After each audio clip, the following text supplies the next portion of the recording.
অনেক মাদের একটা কমন কথা, আমার বাচ্চা না একদম খায় না, বাচ্চা খাবার মুখে নিয়ে বসে থাকে। আরো অনেক অনেক অভিযোগ, তাই না? একবার কি বের করার চেষ্টা করেছেন কেন বাচ্চা খেতে চায় না বা খাবার মুখে নিয়ে বসে থাকে দীর্ঘক্ষণ? যাদের বাচ্চা খেতে চায় না বা খাবার নিয়ে ভীষণ বিরক্ত করে, একমাত্র সেই মাই কিন্তু বুঝে বাচ্চা লালন পালন করা কতটা কষ্টকর। হ্যালো এভরিওয়ান, আসসালামু আলাইকুম। সবাই কেমন আছেন? আমার নীলাজ ডায়েরি থেকে সবাইকে ওয়েলকাম জানাচ্ছি। আমার ছোট্ট অভিজ্ঞতা থেকে আমি আজকে আপনাদের সাথে কিছু কিছু জিনিস শেয়ার করব। বাচ্চা কিন্তু ছোট থেকেই কিন্তু তার রুচি অনুযায়ী চলে না। আপনারা যেভাবে তাদেরকে চালাবেন ঠিক সেভাবেই চলবে। আপনি একবার খেয়াল করে দেখেন তো, 7 মাস বয়স থেকে আপনি কিভাবে বাচ্চাকে স্টার্টিংটা করেছিলেন, মানে শুরুর দিকটা কিভাবে শুরু করেছিলেন। আপনি বাইরের খাবারই অভ্যস্ত করে ফেলেছিলেন। প্রত্যেকটা মানুষেরই না খাবারের কিন্তু একটা টাইম টেবিল থাকে। যেমন আপনি ছোট একটা বাচ্চাকে যদি 1-1.5 ঘন্টা পর পর খাবার দেন, সেই বাচ্চা কখনোই রুচিশীল হবে না বা খাবারে মনোযোগী হবে না। খাবারে একটা টাইম ফিক্সড থাকবে, যেমন 2 ঘন্টা থেকে 3 ঘন্টা পর পর বাচ্চাকে খাবার দিবেন। মানে এটা হচ্ছে শুরুর দিকের কথা বলছি আমি এমন অনেক মানুষকেই দেখেছি আমার চোখের সামনে, যেমন 7 মাস বয়সের বাচ্চাকে কি করে একই খাবার বারবার দিচ্ছে। মানে খিচুড়ি, ওই যে একটা মাথায় ঢুকে যায় খিচুড়ি খেতে হবে, খিচুড়ি দিচ্ছে বারবার, বা হচ্ছে স্যারেলাক দিচ্ছে বারবার, বা দুধ দিয়ে হচ্ছে ভেজানো টাইপের খাবার দিচ্ছে বারবার। মানে একই খাবার খাওয়াতে খাওয়াতে না বাচ্চাকে এমন বোরিং ফিল করায়, একটা সময় বাচ্চা না খাবার থেকে মনোযোগ উঠে যায়। এখন আসি আসল কথায়। শুরুর দিকটা অনেকে আমরা ভুল ভ্রান্তি করে থাকি এবং এখন সাফার করছি 3, 4, 5 বয়সের বাচ্চারা, যাদের বছর আর কি 3, 4, 5 বছর।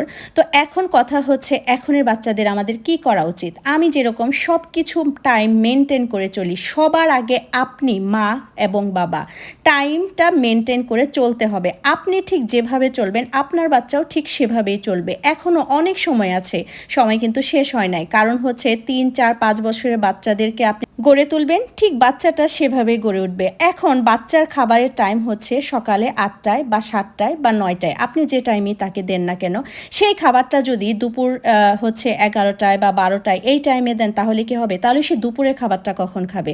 আমিও একটা সময় এরকম হতো যে দেখা যেত যে আমি আমার বাচ্চার সামনে মোবাইল টিপছি, তো আমার বাচ্চা হচ্ছে মোবাইলের প্রতি আসক্ত হয়ে যেত। আমি যখন এটা আইডেন্টিফাই করতে পেরেছি যে আমার বাচ্চা আমি যা যা করছি সেও তাই তাই করছে, তখন কিন্তু আমি সেই জিনিসটা থেকে একদম হচ্ছে দূরে চলে যায়। এতক্ষণ তো আশেপাশের অনেক কথা বললাম না, এখন আসি চলেন খাবারের কথাটা বলি। আপনার বাচ্চাকে আপনি যে খাবারটাই দেন না কেন, সবার আগে প্রায়োরিটি দিবেন ঘরের খাবার। আপনার বাচ্চা যদি এখন বাইরের খাবারে অভ্যস্ত থাকে, সে কিন্তু ঘরের খাবার খেয়ে তার ভালো লাগবে না। তাই চিন্তা করবেন আস্তে আস্তে বাইরের খাবার থেকে তাকে দূরে সরানো এবং ঘরের খাবারের দিকে আপনি মনোযোগী করা। আর একসাথে কখনোই বেশি খাবার বাচ্চাদের সামনে কখনোই নেবেন না। বাচ্চাকে সুন্দর করে প্রেজেন্ট করে দিবেন, অল্প করে খাবার নেবেন এবং আপনি বুঝাবেন যে এই খাবারটা অনেক মজা। আপনি তাকে যেভাবে প্রেজেন্ট করবেন সুন্দর করে, দেখবেন একটা সময় হয়তো বা আপনার 5 দিন, 7 দিন, 8 দিন, 10 দিন একটু কষ্ট হবে, দেখেন আপনি একটা সময় গেলে কিন্তু সে অভ্যস্ত হয়ে যাবে ঘরের খাবারে। যাদের বাচ্চা খায় না তাদের কিন্তু একটু কষ্ট হবে প্রথম প্রথম। যেমন বাচ্চাকে যে খাবারটা নেবেন, খাবারটা যেন গরম হয়, বাচ্চার সাথে একটু খেলাধুলা করে তাকে তাকে আপনার দিকে মনোযোগ করে এই খাবারটা যে ভালো, এই খাবারটার বিষয়ে কথা বলা, আপনি তাকে টোটালি অন্যদিকে মনোযোগ করে সেই খাবারটা আপনি ওকে খাওয়াবেন। এক খাবার প্রতিদিন দিবেন না, 7 দিন পারলে 7 রকমের খাবার দিবেন। ভর্তা ডাল দেন, মাছ দেন, মাংস দেন, কোনো সমস্যা নেই। সব কথা শেষ কথা, বাচ্চাকে প্রচুর সময় দিতে হবে। একজন মাই কিন্তু পারে সবচেয়ে বেশি সময় দিতে, আমি মনে করি। অনেকে আবার অনেক কথা বলবেন, দেখেন কেউ কিছু বললেন না, এটা আমার পার্সোনাল মতামত। আরেকটা কথা সবসময় মাথায় রাখবেন, বাচ্চার পেটে যদি ক্ষুধা থাকে না, সেই বাচ্চা বিরক্ত করবেই, ঘুমাবে না, কান্নাকাটি করবে। সবাই ভালো থাকবেন, আল্লাহ হাফেজ।